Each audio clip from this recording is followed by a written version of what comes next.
Hello everybody, welcome back to the Inner Sanctum YouTube channel. I'm your host Ari Stamatakos, and today we're back with another video surrounding the 2022 FIFA World Cup in Qatar. Now, as you can tell by the title and the thumbnail, we'll be previewing Group F, and that is Belgium, Croatia, Morocco and Canada. So without further ado, let's get into it. So let's kick things off with Belgium, and when you look at Belgium's road to their qualification for the World Cup in Qatar, it was, as you'd expect with the side of this quality, relatively easy. They were joined in a group with Wales, Czech Republic, Estonia and Belarus, and they went undefeated in that group, winning 6 and drawing 2 of their 8 games. They finished with a plus 19 goal difference, scoring 25 and only conceding 6.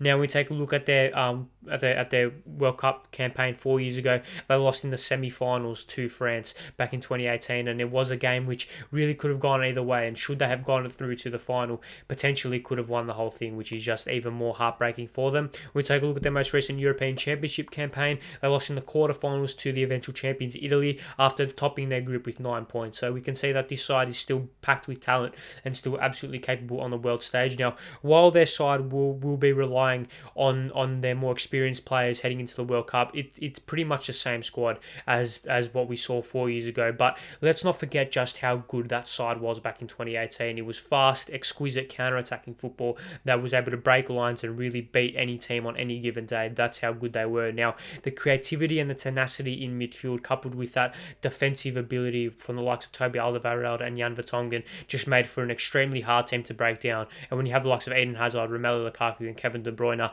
in that final third, they were so deadly in the final third and on the counter-attack in specific. Now, when we take a look at how they might line up heading into the World Cup, it is kind of very similar to what we saw in the Euros. They should be lining up in a 3-4-2-1 system that is slightly that has been used because of this side's slightly slower and slightly less physically capable squad profile, due to the fact that it's pretty much the same squad as what we saw 4 years ago. So they have age, injuries have caught up to a couple of these players. So this squad that is slightly less physically dominant as what they were 4 years ago does need to rely on this 3 at the back / 5 at the back system to cover as much space as possible, especially in the defensive third. However, when we look at those two attacking and we take a look at that front third, those two narrow forwards behind the central striker will be absolutely crucial to Belgium's system. Of course, Kevin De Bruyne will occupy one of those positions, and he will be the main creative outlet for Belgium this World Cup. Obviously, when he plays in that final third, he does like to sit a little bit deeper than normal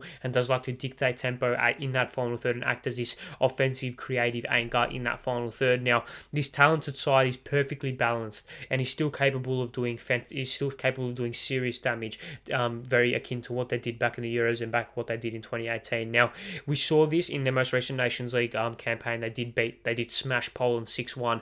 However, this system does come with some pros and some negatives. They did also lose 4-1 to Netherlands in the previous match from that game against Poland. So this squad is capable of really killing teams as well as being killed themselves. So this is Belgium's last chance at glory. Their golden generation is slowly heading into the twilight of their career. So maybe it is the last dance, and maybe it is a perfect story to finish off this golden generation for Belgium.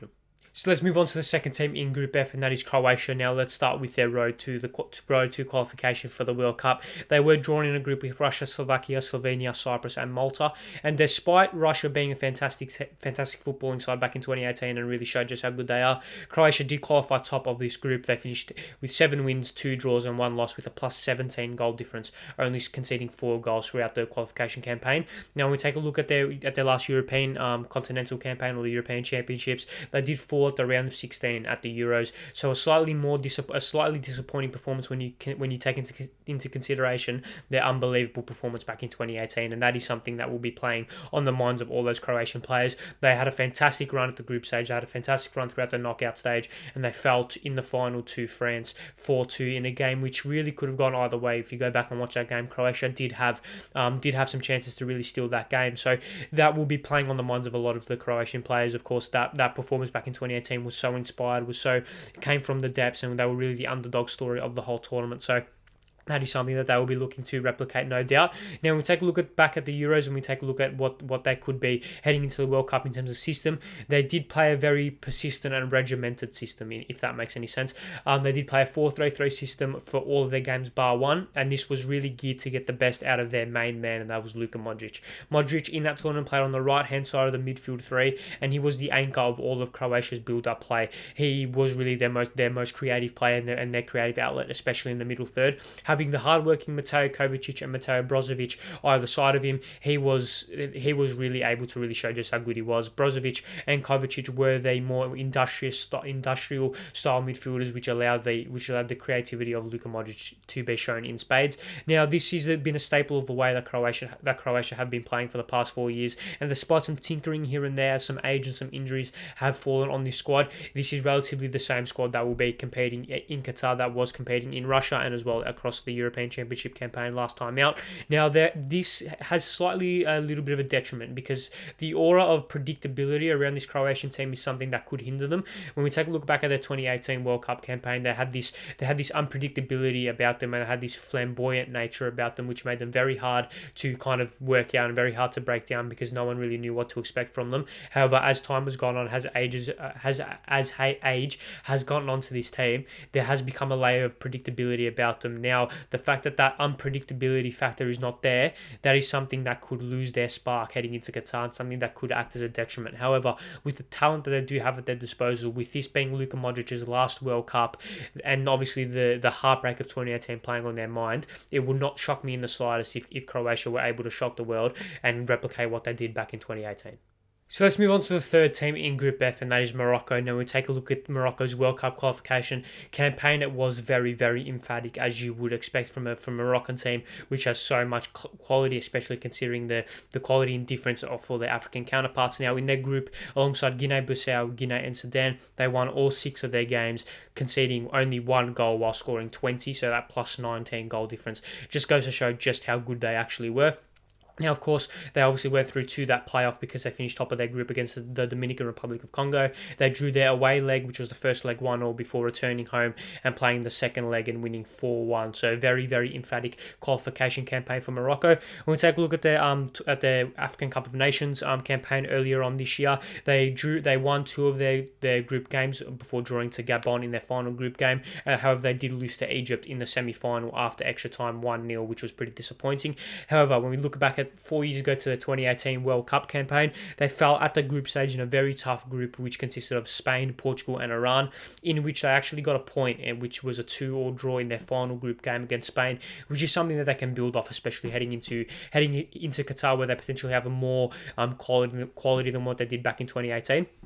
Now, when Morocco, how they play is when they have the ball and when they are in possession, they look to build up from the back rather than going long. They are a side that do like to play out from the back, and they are a side that do like to play with the ball and really like to show just how good they are with the talent that they've got. Of course, have Achraf Hakimi on the right hand side and Hakim Ziyech as well. They do like to show just how good they are. Now, when they do play out from the back, the single pivot in midfield likes to sit deep, with the 2 centre backs splitting slightly wider to create this triangle, with the fullbacks going slightly high. Now, if they can't get the ball out to the central defensive midfielder, they do like to spring the ball out to the wide fullbacks, who are very talented, who can carry the ball forward and can make from those wide areas. Now, when they do get into the final third, they do like to play very aggressive. They do like to play very aggressive style of football. When they do get into the final third, they do like to get balls in behind quickly. They do like to get the balls in between the lines very quickly, and they are very, very dangerous in attack because they do lack a traditional number 9. They do have a rotating style. They do have a rotating forward line, very fluid, very interchangeable, which just makes them even more dynamic and even more tricky to break down, or even more tricky to predict in order to stop their attacking exploits. Now, when we take a look at what they could be heading into Qatar, what their expectations might be, of course, coming up in a group with Belgium and Croatia is very tough, as well as Canada, who are one of the most underrated sides in the world at the moment. So it could be very tough to see them getting out of their group. However, with the talent that they do have, still relatively young talent as well, this could be a fantastic building block heading into 2026, and who knows, maybe they can cause a shock in Qatar. So let's move on to the final team in Group F, and that is Canada. Now, Canada are one of the world's most underrated teams by a country mile. When we look at their very, very tough CONCACAF qualification group, they did finish top of those 8 teams. From those 14 games, they won 8, drew 4 and lost 2, and they had a plus 16 goal difference, which saw them, despite finishing equal on points with Mexico in second place, which saw them finishing first ahead of Mexico's only plus 9 goal difference. When we take a look at their most recent continental continental tournament in the CONCACAF Gold Cup last year. They did lose in the semi-finals to Mexico 2-1 after winning two of their first three group games, however losing to the USA in their final group game. Now, when we take a look at what Canada will be looking to do heading into Qatar, we obviously all know the exploits of the likes of Alphonso Davies, Jonathan David, Stefan Eustáquio as well in the center of midfield.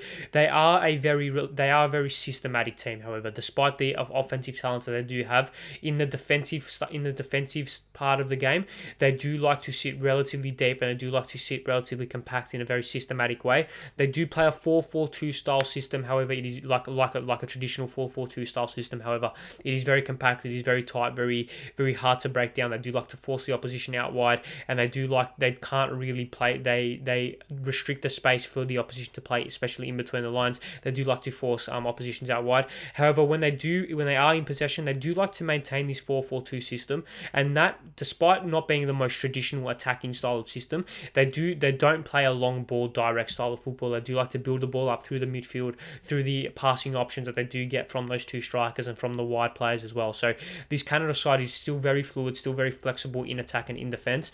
Now, what we will look to expect from Canada is a team that is still very young, still very inexperienced on the world stage. Of course, this is their first World Cup, I think, ever. I'm not quite sure about that. Make sure you correct me in the comments below. But this is definitely the first World Cup for this group, for the likes of Alphonso Davies, for the likes of Jonathan David, Stefan Eustáquio as well. So these very talented players don't have experience on the proper international stage. So this World Cup will just be a little bit of a breeding ground to get those players ready for their home tournament in 2026, to plant those seeds and to get those green shoots spurting in a sense heading into their home tournament in 4 years' time. But Canada can definitely cause a shock on any given day. They can beat any single team, and of course finishing top in that very, very tough CONCACAF Gold Cup, in the CONCACAF World Cup qualification campaign, finishing top in that system is obviously a fantastic achievement. So they should not be taken lightly in the slightest, and if they are, they can definitely cause some shocks in Qatar. So yes, thank you all very much for watching another video here on the Inner Sanctum YouTube channel, where we previewed Group F heading into the 2022 FIFA World Cup. Make sure you leave your thoughts and predictions in the comment section below. Make sure you subscribe to the Inner Sanctum YouTube channel. See you guys next time, and goodbye.